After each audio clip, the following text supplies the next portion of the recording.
to this Joy in Enough talk, and talking on the corporate world, friend, foe, or simply a reflection of wider society. Paul is a member of the Joy in Enough enabling group and has an unusual mix of expertise and experience, and he ran his own consultancy business for 25 years and pastored in a church for 23 of those years.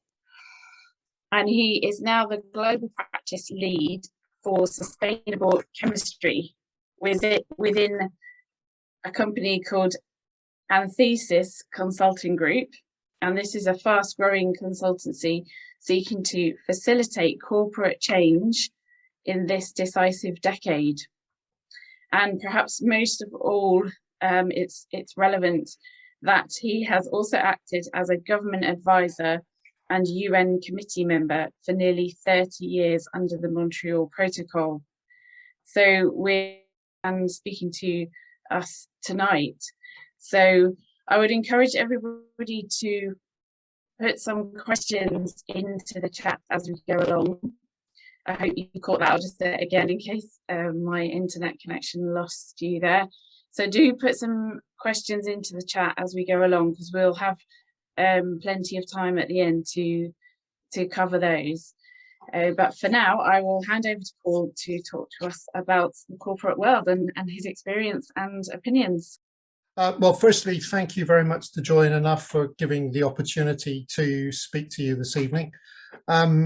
You'll see from the title here, which has been mentioned, I've noted underneath a personal reflection by Paul Ashford. And it is to some extent a personal view, not necessarily a Joy in Enough view. Obviously, it's to some extent sort of learning from my own journey within the business world for the last 30 years and certainly being involved in a number of initiatives within that arena over that period of time. So there's a bit of personal reflection in it and things that I've learned, which I'm keen to share with you. I think the title probably says quite a lot of where we're going about this, that as with wider society, it's impossible to categorize everybody in the same box, and we'll find the same is true in the corporate world as well. The story I'm going to tell and the perspective I'm going to take is very much from a climate perspective. It's probably relevant in the light of COP26. It was also obviously the most pressing and obvious symptom of what would be viewed as a wider societal issue and an issue with the global system overall in terms of the way that we manage our consumption and demands, but the reason I'm focusing on climate is that it's current and urgent, as I think has been mentioned in Katherine's introduction. But hopefully what I'll do is touch on issues that probably will also lead us to consider the wider causes of climate change and how they will dovetail. So I'm going to head into my presentation now, and hopefully everything will work and the technology will hold up. So to start with, you've heard, obviously, I've coming from a Christian background as pastor of a church for a number of years. And we all look at it from a Christian perspective and we say, wouldn't it be wonderful if society was to act in unison and altruistically in order to see the transition which we all long for on the earth? And clearly that would be the ideal, that everybody would see the world the same way, would see the needs the same way, would be willing to act in the same way to actually achieve the transition which is actually possible before us. And someday that will happen.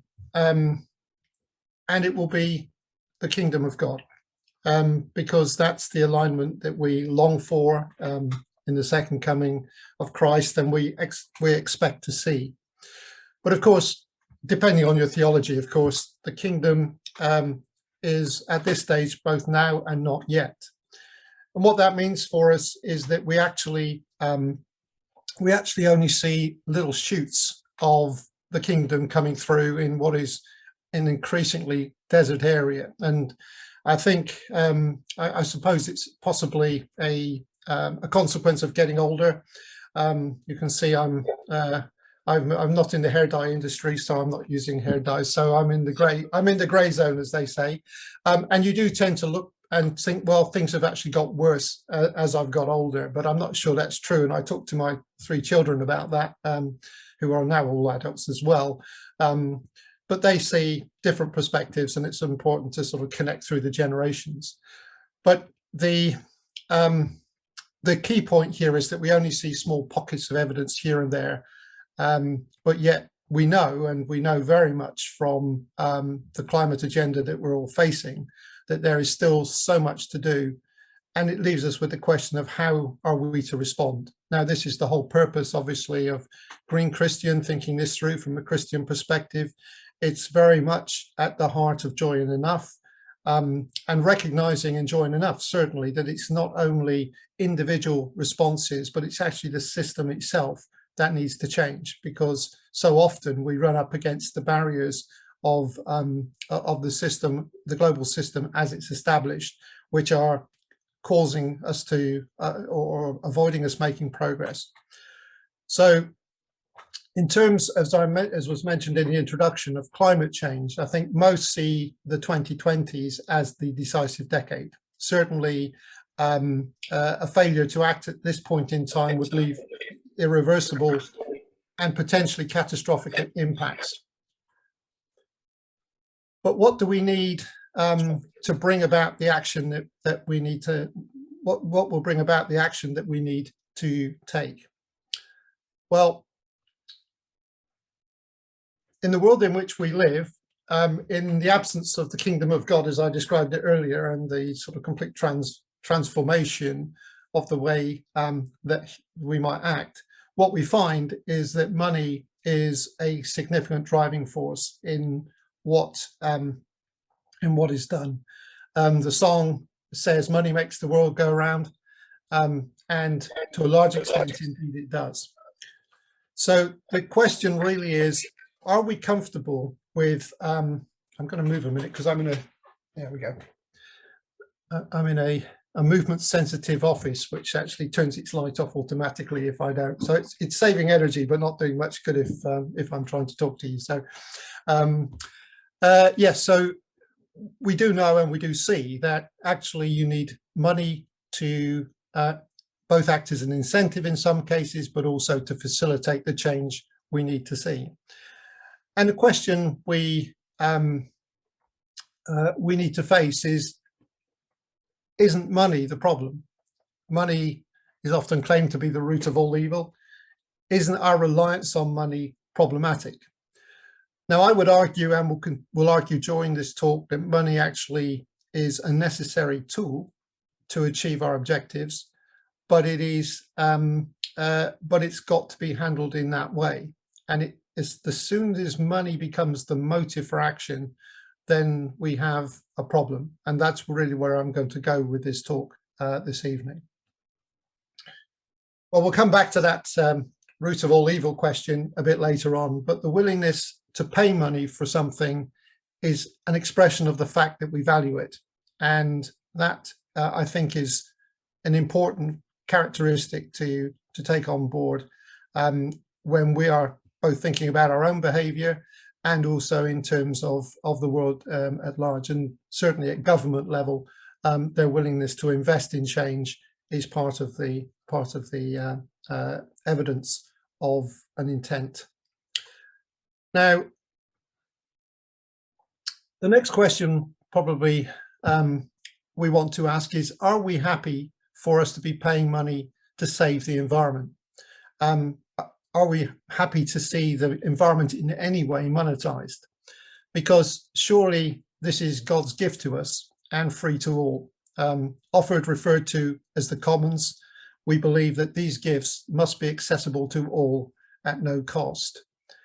And we know the beauty around us. I'm sure we all have our own favorite places, our happy places to go. And you can see that we have an array, even in this country, of places where we would argue that God's natural beauty is available for all to see.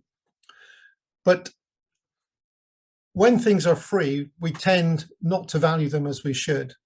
This causes us to be profligate with resources and indifferent to pollution.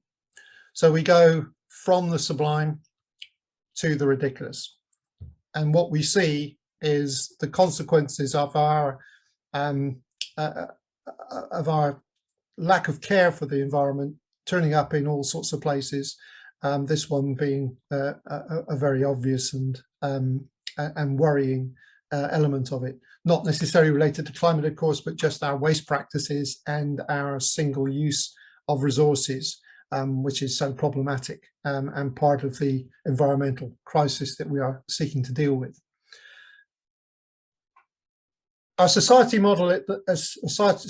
model so far as has been to penalise those who are caught in the act. So whether it be fly tipping of the individual or wider polluting by business, especially at the industrial scale, the idea would be to catch them and penalise them and to try and change behaviour in that way, and often referred to as the polluter pays principle.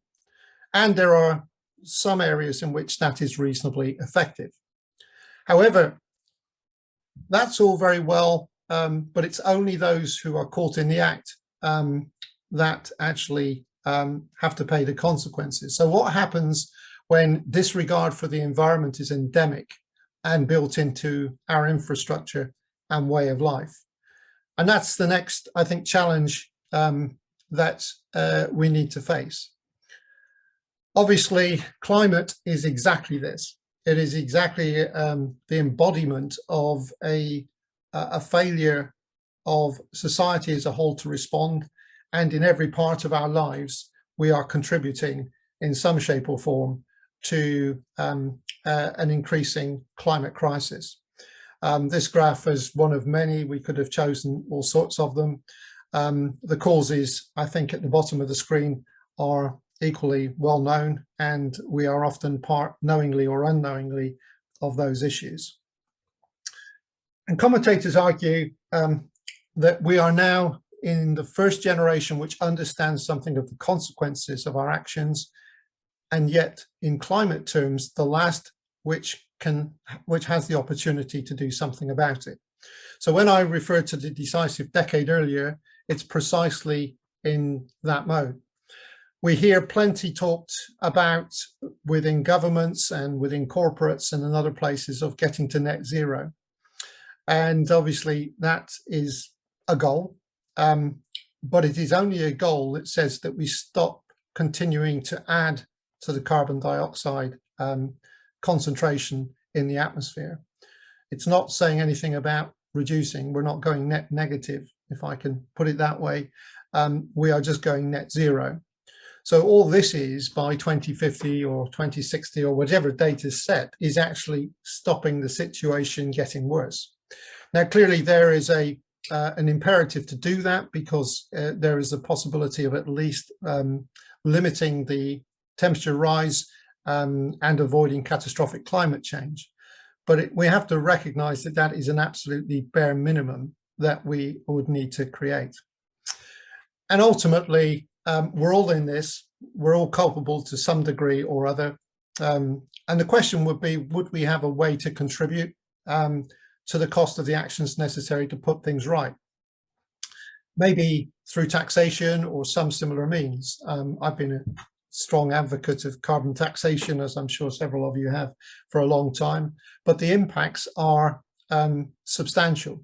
I think it would drive behaviour in a better way if we saw it, but clearly there are some winners and losers, and one of the things we would need to be careful of would be making sure that that wasn't flat, because that would drive further inequalities in our society. But somehow or other, we need to recognise that that there is a consequence to our actions, and putting a price on that is possibly a useful first step. You'll have heard in the introduction that I've spent a lot of years working on the Montreal Protocol, and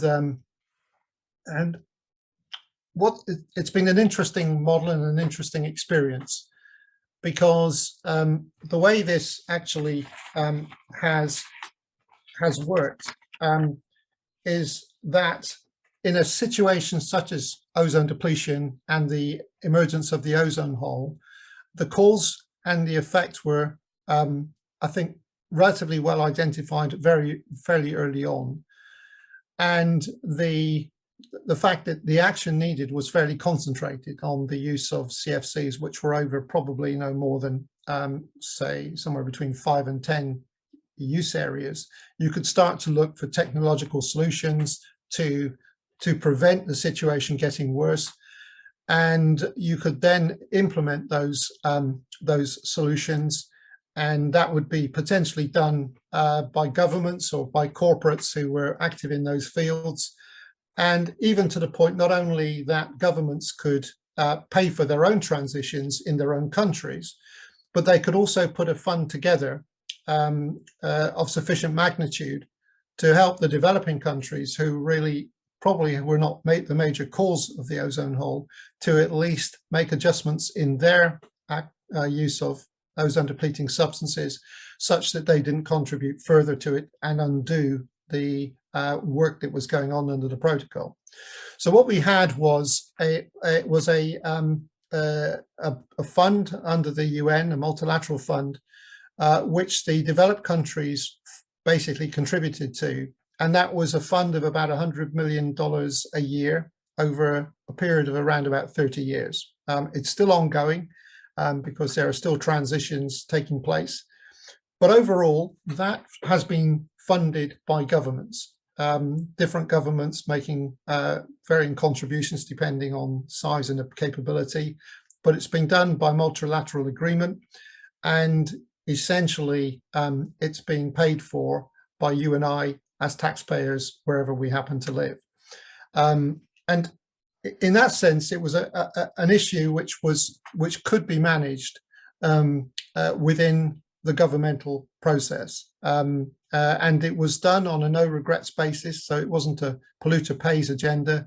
The agenda for industry was to come up with the alternatives that were necessary to maintain the refrigeration equipment and the other things that were necessary, but to avoid the excesses of ozone depletion. This is a rather significant irony, but one of the consequences of the Montreal Protocol is that has saved somewhere between 10 and 12 gigatons of carbon dioxide equivalent, because CFCs and their similar chemicals were not only ozone depleting chemicals, but they were significant global warming gases. You often hear referred to industrial greenhouse gases, and these were major polluters in that sense. So the irony was that even though it wasn't intended, the Montreal Protocol wasn't intended to be a climate policy, it actually proved to be quite an effective one. 10 to 12 gigatons is actually a pretty big number. It's 10 to 12 billion tons of CO2 equivalent in a relatively short space of time. So it almost accidentally or coincidentally, it was a measure which was more effective by some distance than, for example, the Kyoto Protocol was, which was in place over a similar period. But of course, all this is talking about reductions from what would have been the business as usual scenario. It doesn't necessarily, it means we've made it less worse rather than better, if I can call it that way. So as always, it's the world avoided that we have to compare against the whole time. But when we come to the cost of tackling climate change, because can we fund climate change activities in the same way? Can governments effectively introduce taxation? Although I mentioned I'm a fan of carbon taxation to drive behaviour, I'm not expecting carbon taxation to actually make the transitions that are necessary to achieve the objectives that we need to on climate, and certainly not in the decisive decade that we're talking about. And therefore we have to look at the costs of tackling climate change.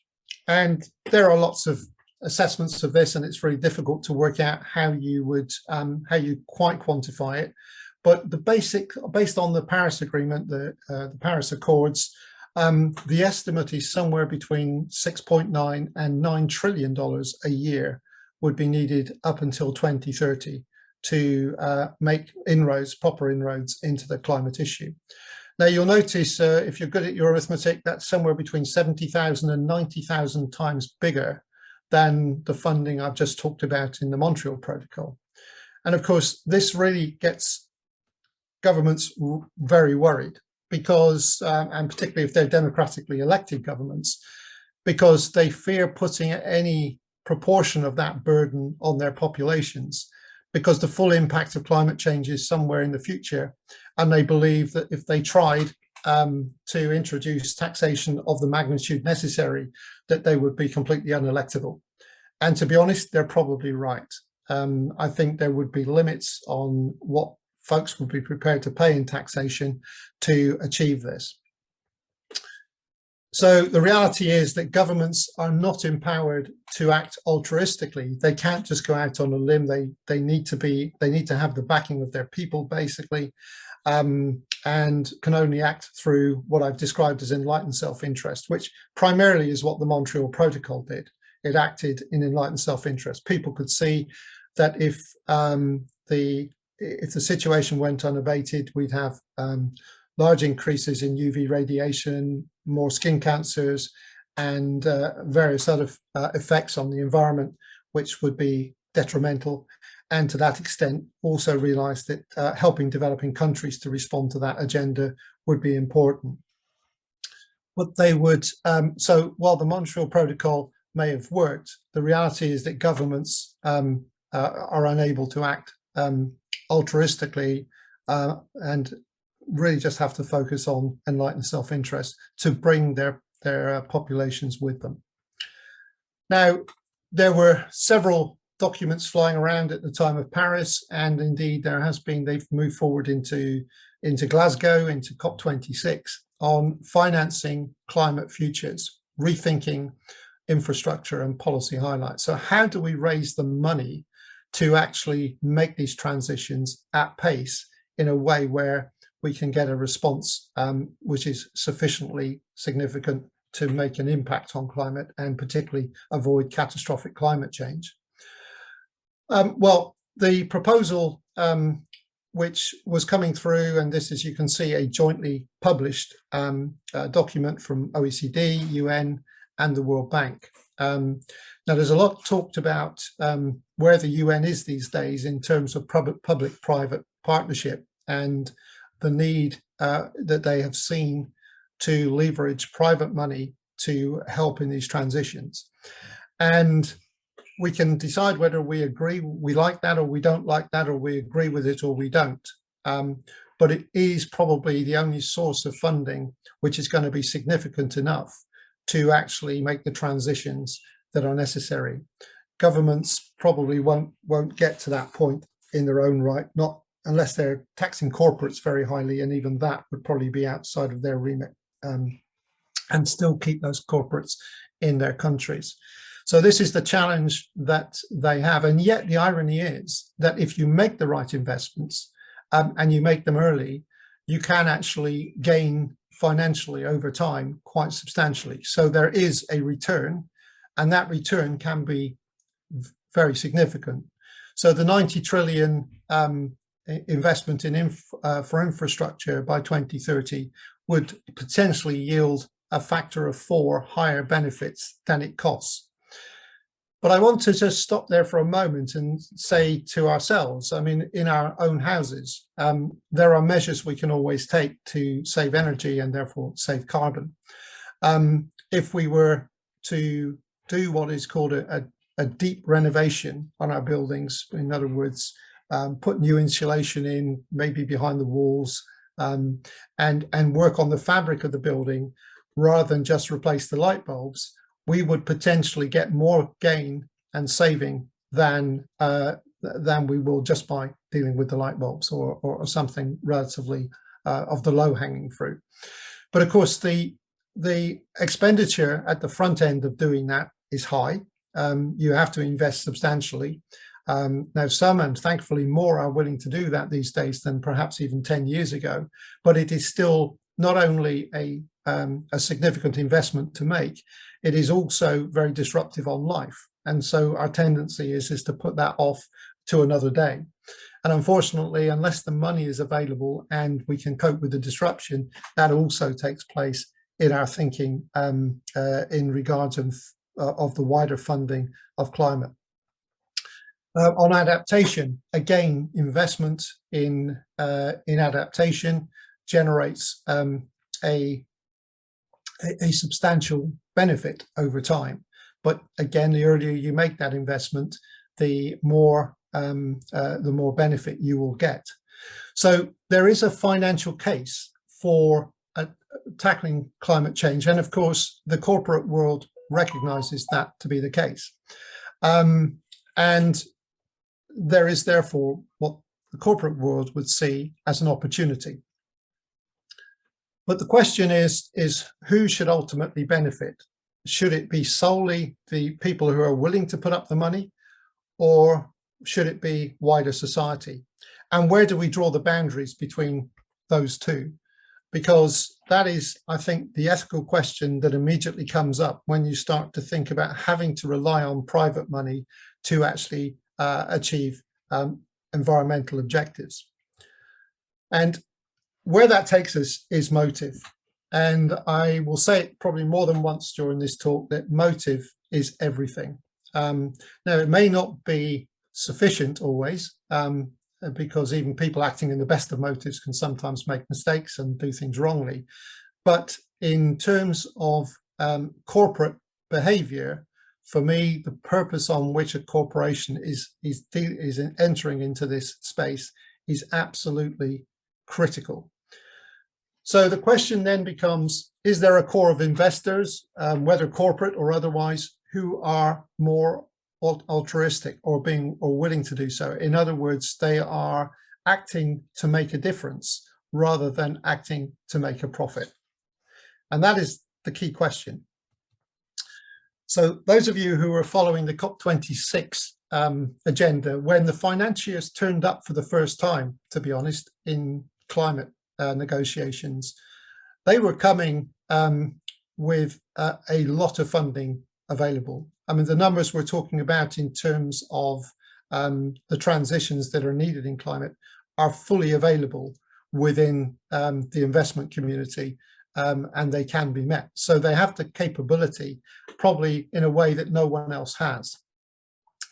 But John Kerry represented them, and you may have heard this, and we also have other financiers all turning up at the same place. Carney was amongst them, and you know, is sort of working closely with the UN on the way in which this can be organized. But John Kerry made a slip, or maybe it wasn't a slip, maybe it was a deliberate statement to encourage the investors, because he certainly didn't represent the altruistic. When referring to the Glasgow Financial Alliance for Net Zero, and again, you see this net zero language coming up all the time, which, as I've mentioned before, doesn't solve the issue, it just stops it getting worse. But it includes the Net Zero Banking Alliance, which is currently controlling about 43% of the world's private investment capital. So this is a huge investment pool that is available. But what he said, I think, is very telling. He said, what this alliance represents is the world's banks uniting behind the push to net zero, which first and foremost is a vast commercial opportunity, and secondarily, as a planetary imperative. Now, how you can put vast commercial opportunity before a planetary imperative, I have no idea. But that, to me, is completely the wrong motive. And that is why, and I think rightly so, why there is so much skepticism about the role of the financial community in the whole climate agenda. And it gets even more obvious when you see how they're thinking of doing that. So here I'm asking the question, so why does profit always have to be at the forefront of the investor's mind? Well, if you look at corporate structure and the way corporates are structured, it goes right the way back to the Articles of Association. So in the UK, for example, the purpose of a company and a company limited by shares is to promote the success, or the role of the directors is to promote the success of the company. So you then ask the question, okay, what is the measure of success? Well, the measure of success is typically in terms of annual profit.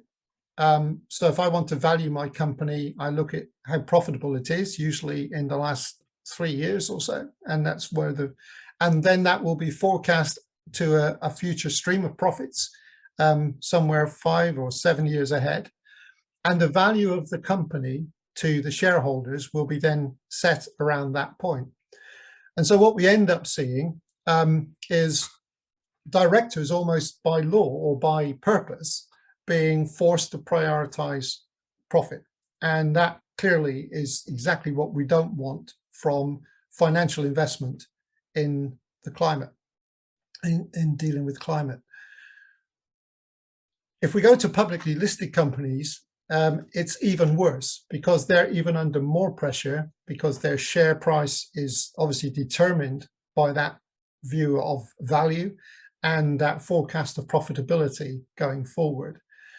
And although we have sort of some counters such as corporate social responsibility and other things to try and sort of limit the excesses of corporate behavior, and there's some level of accountability in that context, and it's a reputational issue for many.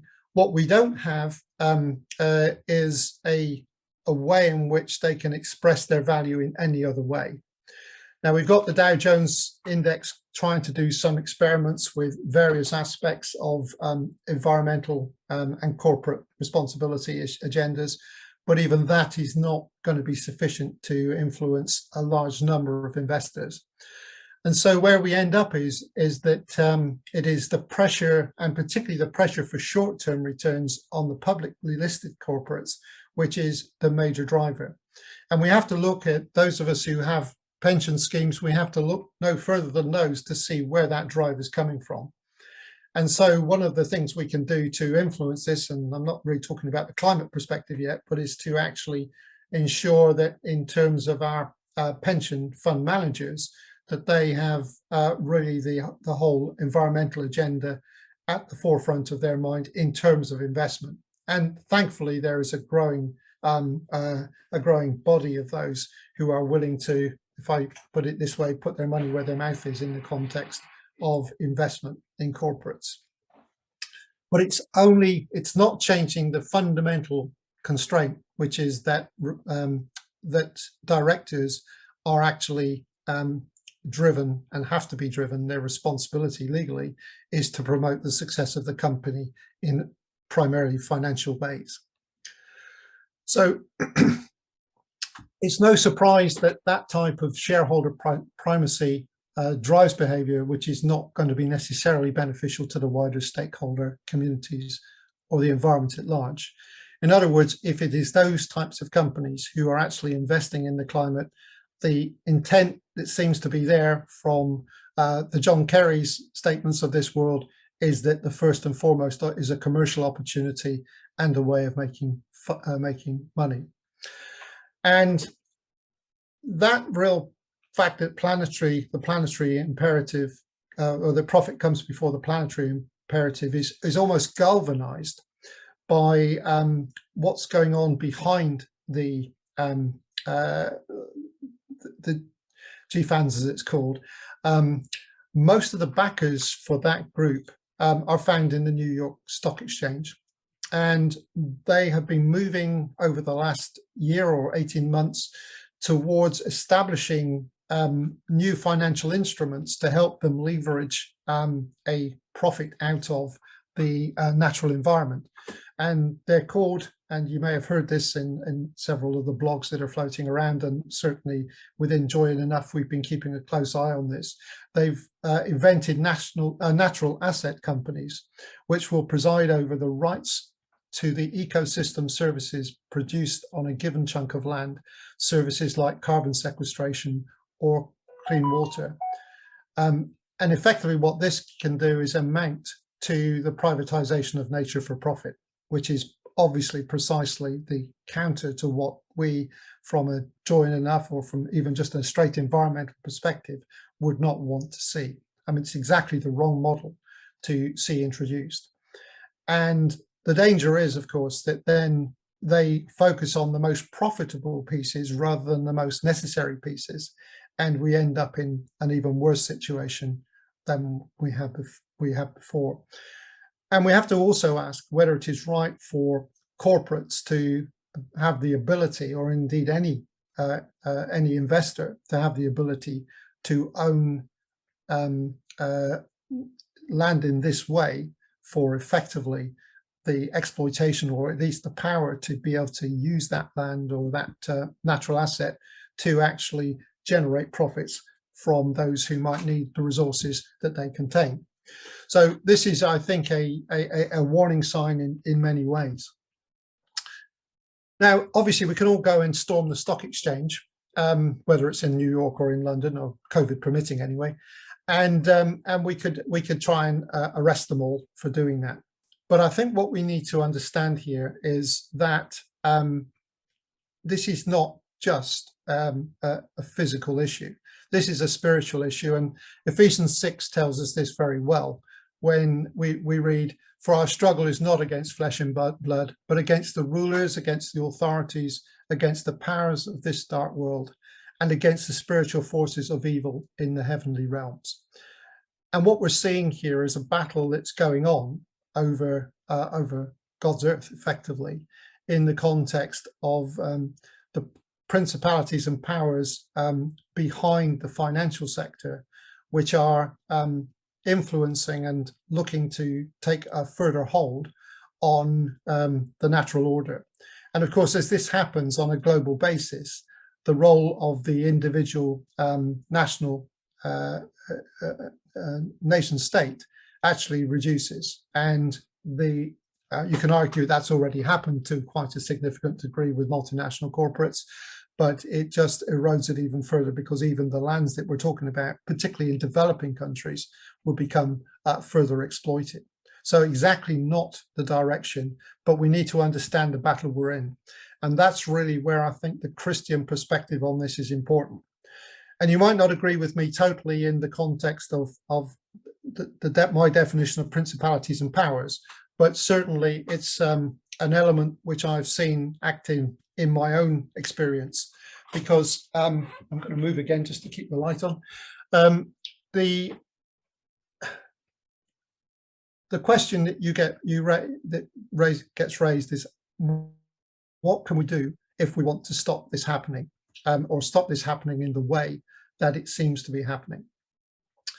Now, my experience, as you know, I ran a business. I set my own business up in 1994 after a period in industry before that. And during that phase, we had quite a vision.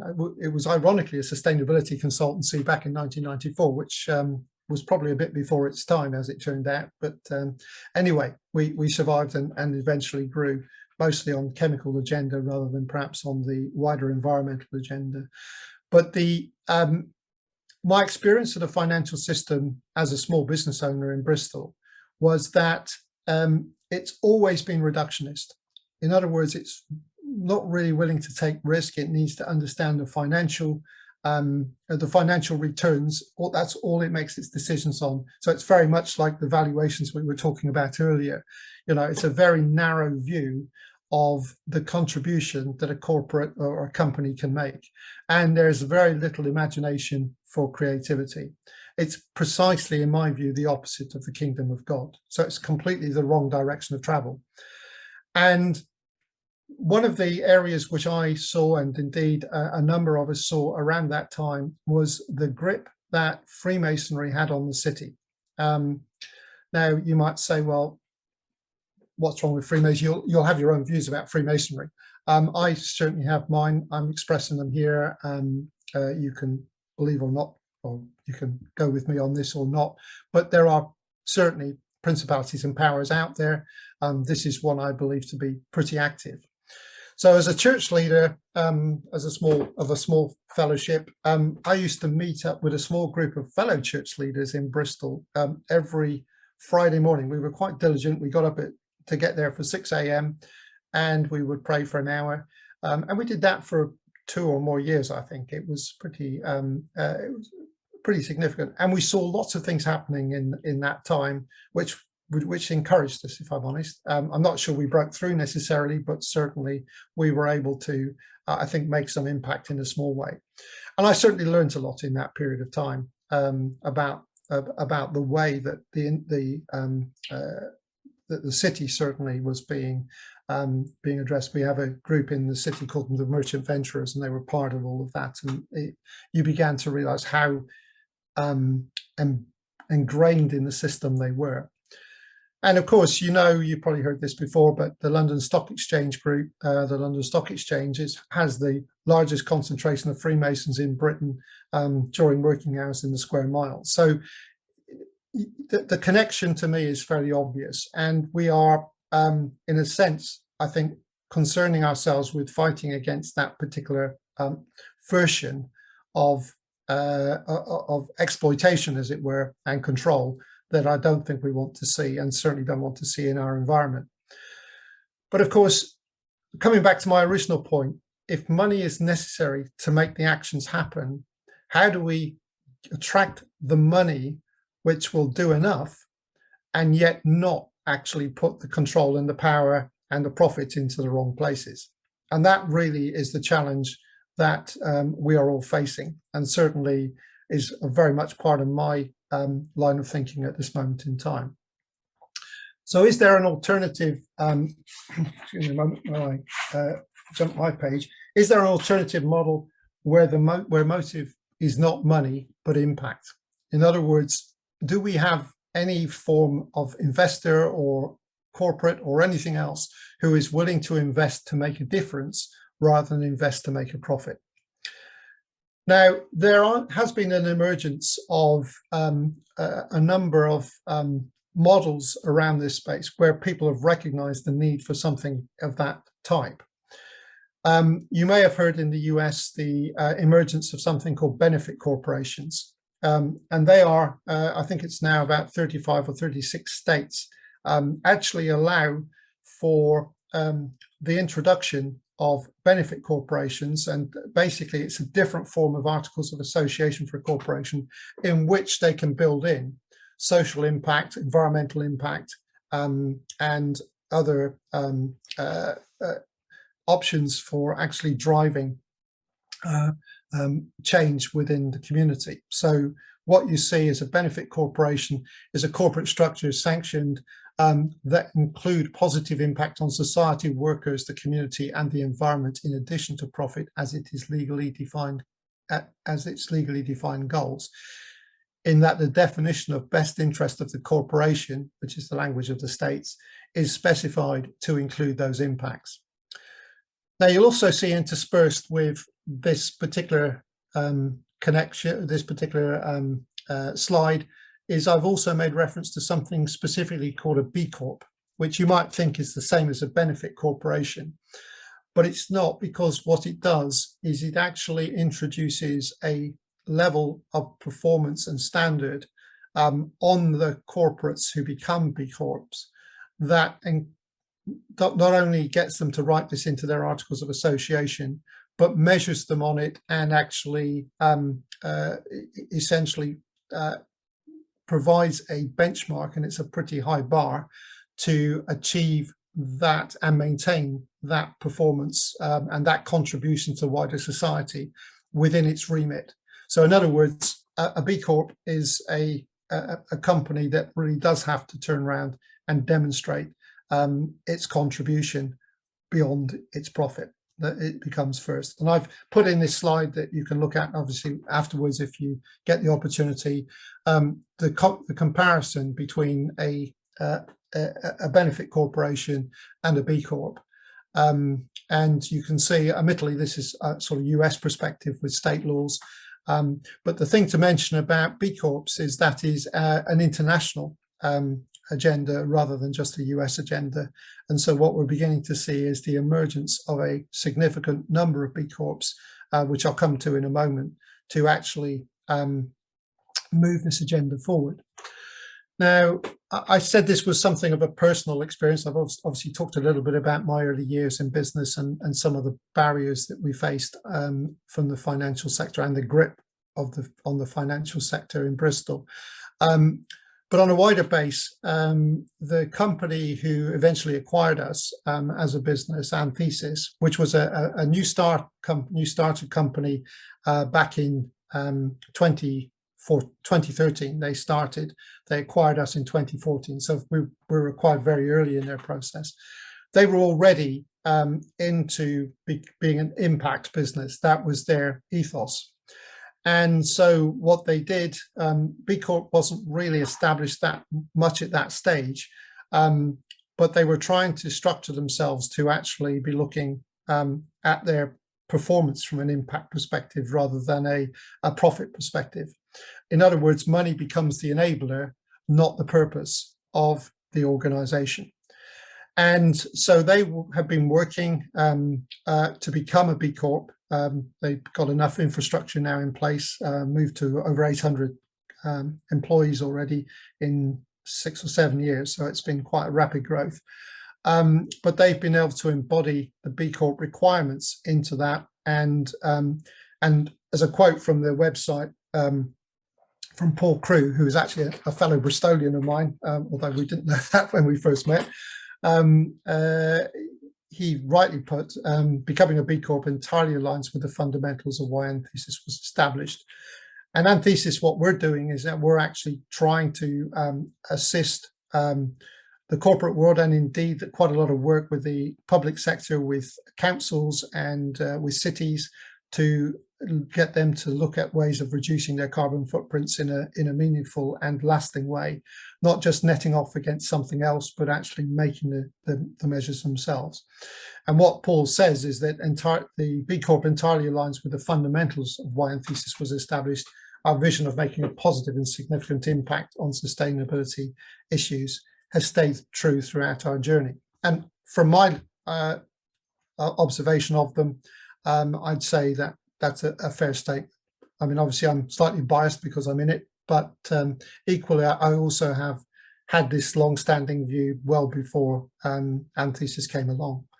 But in terms of the significance of B Corps, it has one unifying goal, essentially to make business a force for good. That's the objective. Whether that is achievable at scale is to be found out, but it is, I think, a right approach, and that is the standard by which they set. You really just have to be able to demonstrate that. As things stand, I think that the movement is about just over 4,500 companies in 78 countries across 153 industries, and as you can see, covering just under 400,000 workers. So it's not insignificant, you think, because some of those companies are fairly large companies. People like Danone and others are sort of signed up, and there's quite a long list that you can see on the website if you're going to have a look. But ironically, that only accounts for 0.014% of companies in Europe and the US. But it is growing rapidly, and I believe that there is more of a sense of the need for corporates that are driven by something other than profit. And of course, if you work on that basis and you can leverage the funds, then you can actually be a contributor to the transformation and the investment that's needed, but without necessarily needing to withdraw any significant profit from it. So the growth of this type of corporation, I think, is a critical thing to watch, because they should and will, I think, have the funds to actually help address climate change. From an Antithesis point of view, when we moved into becoming a B Corp, we had about 80% employee owned, just over, because of the way that the company had come together. But what happened after that was that it attracted investment from another B Corp, which was actually a private equity impact fund. And this was a private equity company who was set up purely to invest on impact rather than on profit. And so they came along, and effectively the employee shareholding dropped down to just over 50%. So they invested to purchase the rest of it, which gave a cash investment to the company, which again was important for what we perceived to be the decisive decade.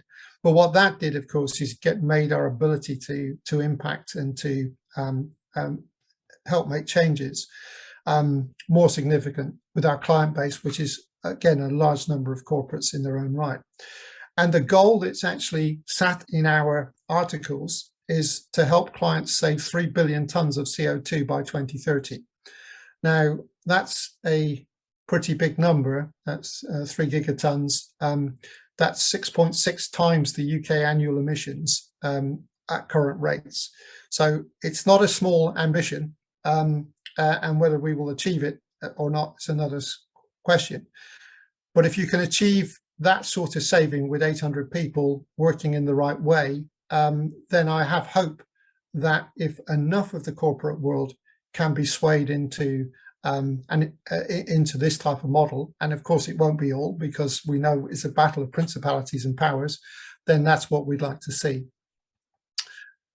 So do we still have issues with the central role that money has to take in making things happen? Well, maybe we do, but it is actually not a new concept, and in some ways it is biblical, in as much that if we look back to Leviticus 25, it lays out a well-known set of principles for green Christian enjoying enough, because what it basically does, and here I'm quoting citing from the early part of the section on Jubilee, what it basically says is that the ownership of the world and of the land in this case remains God's, and that is recalibrated every 50 years. So you don't have the ability to exploit in any unnecessary way, and the power shift is not permanent and it's not significant. And you'll notice the second half of this, and I've highlighted it probably more significantly in yellow here, is it gives rules for the way to value the natural resource. So money and monetary value was and still is a principle which I think is a biblical principle. But the interesting statements here right the way through, and it says twice in this particular section, do not take advantage of each other. And then right at the end in white, do not take advantage of each other, but fear your God. I am the Lord your God. And so this concept of yes, setting monetary value to things and allowing money to be the driver for that value. Interestingly, the way that Jubilee does it, of course, is it's measuring it in the number of crops that will be available from that land in the intervening period before the next Jubilee.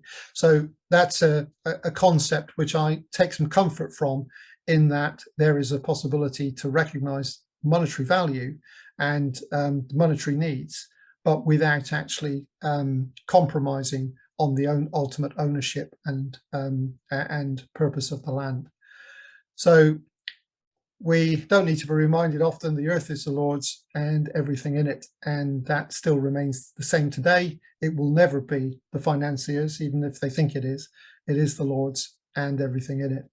So my last slide, and I'll just then finish, and we'll hopefully have about 15 or 20 minutes for comments. And I'm looking at this chat and seeing, I haven't looked at what's in it, but there's 36 in there, so I'm slightly scared about where we're going with that. But in the end, it is not money which is the root of all kinds of evil. It's the love of money which is the root of all kinds of evil, and we know that, and you knew that was coming, I'm sure. Motive is everything. As I mentioned, I sold my business to, which was Caleb, to Anthesis in 2014, and that was right at the start of their journey. And the CEO of Anthesis is a Christian, which was always an important factor for me.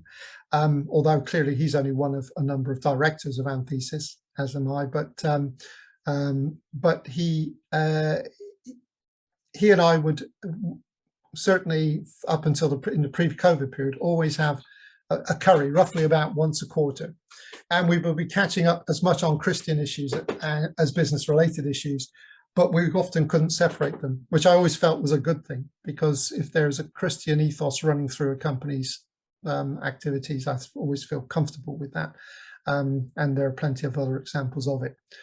But the key question that I raised to Stuart on every occasion that we met, and he used to know, he knew it was coming, is what is Antithesis in business to do? Now, he's now presiding over a company of 800 staff with families who need income. They obviously need to have salaries and the like. So it's not that money is not important to that group. But the answer that he always gives me, and it's almost a joke between us, but it's an important one to re-emphasize, is that we're in business to make a difference. Now, how big a difference we'll make is another question. But if that's a small model of something of a bigger movement which is happening in the world, I have some hope that the corporate world could be part of the solution rather than part of the problem. And that's the hope that I have in this. And of course, every oak tree has to start from an acorn. That's the way God works. That 0.014% is a bit of a scary number. But I guess if we look at those of us who are really compelled by this agenda and compared us to the wider population, we're probably also about 0.014% as well. So it's probably representative of where we are at this point. But we shouldn't be lacking in faith and confidence in God to deliver what is necessary in this situation. So it's God's way, but don't underestimate it. So with that, I'm going to close. Hopefully you found some points of interest in that. I'm sure I've raised a few questions and probably created a bit of controversy here and there. Apologies in advance for that if that's what I've done. And you may have different views, obviously, about the corporate world and its motivations, but I do think there's a ray of hope in amongst it all, which I've been able to point out to you. So with that, I'll close. Okay, thank you very much, Paul, for that really interesting talk. And as you say, we've got quite a few questions that have come in for you. So I don't think we'll be able to cover all of them, but we'll see. We'll see how we go. So I'm going to go back to some of the ones that came in like initially. So I think I'll take one from Sandra, who was saying there is an increasing alternative view of role of the central banks, which could provide debt-free sovereign money for agreed purposes. For example, no need to pay banks back. So she's saying, what is your role? What is your view of the role of banks? What about companies paying taxes along the lines of polluter pays? And I think I chose that one because I noticed you didn't say too much about tax in your talk. So perhaps you could address that question and talk a little bit about the company taxes and how that can feed into the whole agenda that we're talking about today. So I think company taxation is a potential way of raising additional funds. I think my concern in this type of time window is the rate of change and the destabilization that might create. There was a book written 15 years ago, I'm trying to think of the author's name now, called Simultaneous Policy. And the problem you have with introducing corporate tax of that magnitude to raise the funds that would then potentially provide the money back into governments is that you all have to do the same thing at the same time. Otherwise, you just get flight of businesses all over the place. I mean, we have to face the reality that there is a lot of corporate world out there which is unconverted, shall I put it that way. And I think from that point of view, it's a really concerning space if you start to try and implement that at national level. And I don't know many governments who dare risk it on their own. And then you come to the question of, could you organise that globally? And then you get into people getting concerned about the even further weakening of national autonomy and those aspects of things. So I think conceptually it could be a source of substantial amounts of the money, but I'm not sure how you could implement it in a way which is either quick enough or balanced enough to be able to achieve that objective in the short term. And I wouldn't rule it out in the long term, but I think in the short term it will just be probably too much of a challenge. Okay, I'm going to go to one from Kat Jenkins, and she's asking you if you have had the opportunity to consider what finances will look like on the assumption that we won't avoid catastrophic climate change and societal collapse. And so is there a role there for including more local finance or economic systems? And she's then saying, if you have thought about this, she would like you to come and talk to them at Deep Adaptation, where they're looking at deeply adapting to massive change and how we can respond in compassionate and loving ways. Have you got any comment on that rather large subject, Paul? I almost deliberately kept this talk to a fairly short term and fairly narrow environmental agenda, because it always gets too deep too quickly otherwise. My take on that is that I think the level of disturbance, societal disturbance, that would come with that has two potential directions. One is to raise what I would call the common good in terms of a more compassionate approach to everybody's circumstance, but sadly the other one is almost to polarize it the other way, and to make it, when resources are less and all the rest of it, it becomes even more dog eat dog type of arena. And I don't know which way that will go. I think the Christian witness in that must be stronger, because if it goes darker, the light should shine brighter. And it's the extent to which I think that could be organized in some more structural way than it is today, because I think we're almost in a case where a lot of, and I don't mean this in the wrong way, but a lot of Christians still are trying to engage with this and don't, I think, understand the real role that we have as the people of God as salt and light in those types of situations. So I'm not sure that's an answer to your question, and it's, to be honest, speculating that far out with that potential consequence, I think is probably beyond where my thought pattern has gone for this talk, for sure, but I will reflect on it. I noticed one question actually that came through in the chat. It popped up while I was speaking, answering the first question. Somebody asked what the company name of the private equity finance company was that thesis got involved in. And the answer to that is Palatine. They're a relatively small private investment group at this point in time.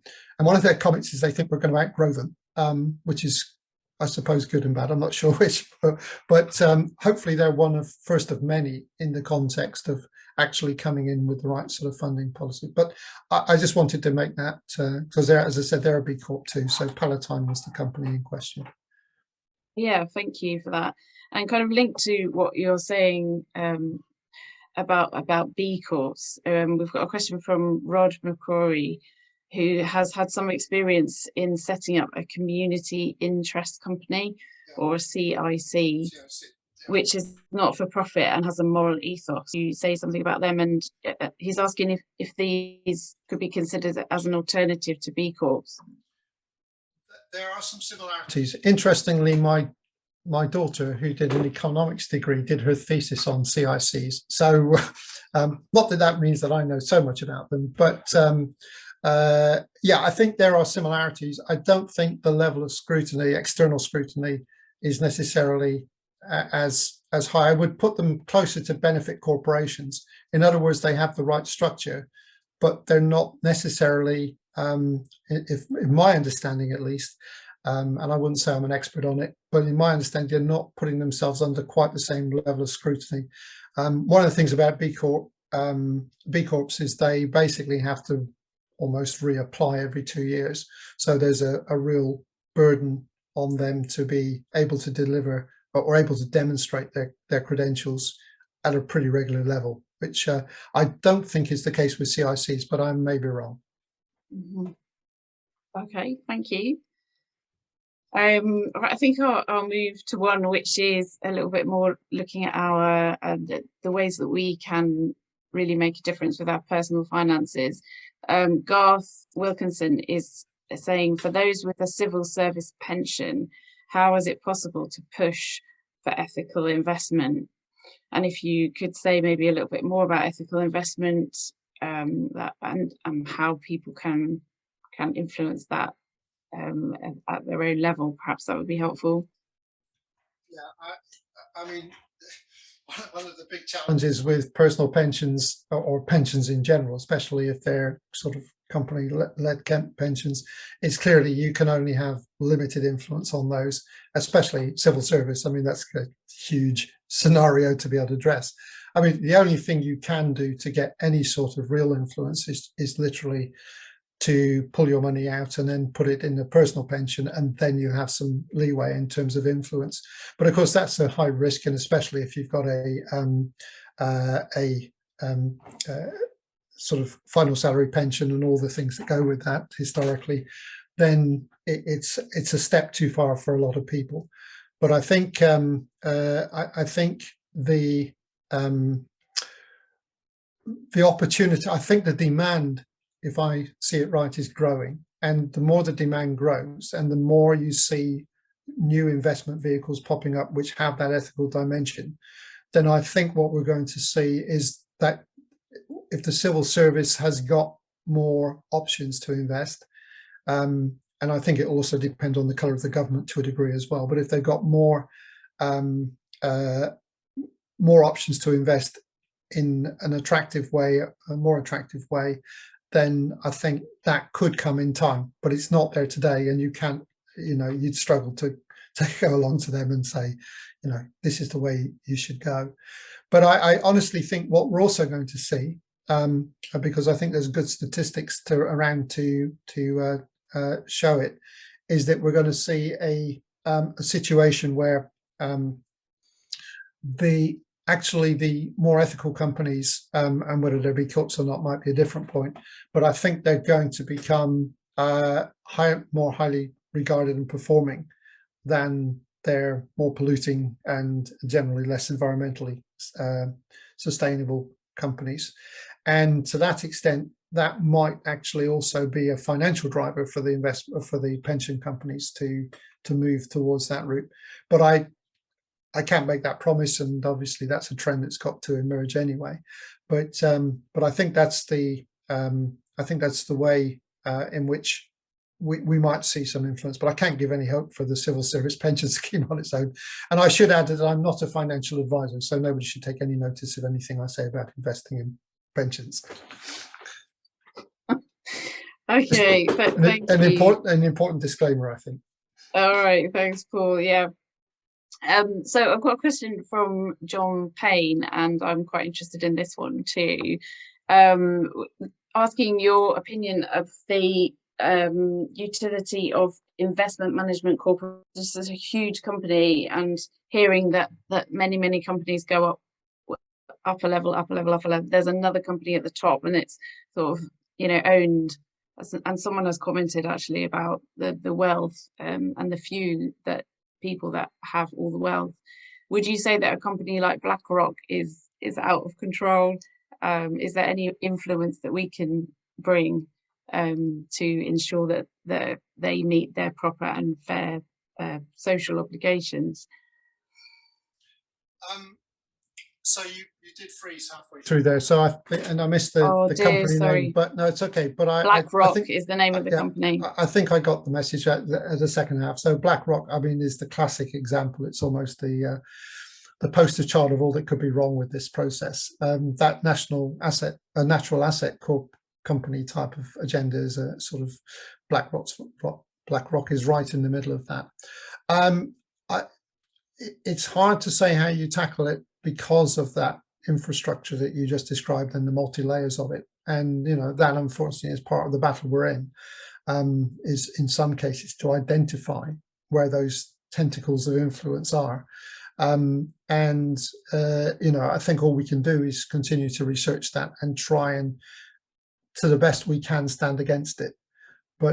but obviously that's a matter of market intelligence, and also I think bringing more more awareness and visibility to hopefully the type of message I've been giving, which is that, you know, that the whole direction of travel of that financing group is, you know, which includes BlackRock right in the middle of it, is the wrong direction of travel, which is obviously one of the reasons why I've felt fairly compelled to come to speak on it, and I know that those who are following COP26 closely were, I think, even more scared. I mean, John Daniel, I know, and Kat and others were. There was a lot of buzz going around in the Joy in Enough field at that time because of the significance of that shift in approach that was coming through from the financial sector.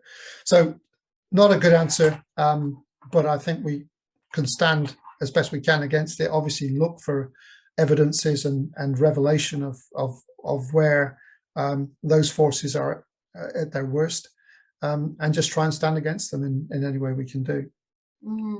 Thank you, Paul. Yeah, do you find that as a Christian in business, do you find that a daily struggle, or do you find it easy to draw on your faith and hope? Good question. It has been. There are times, especially as a company owner, I mean, I found it quite debilitating at times. It's very oppressive.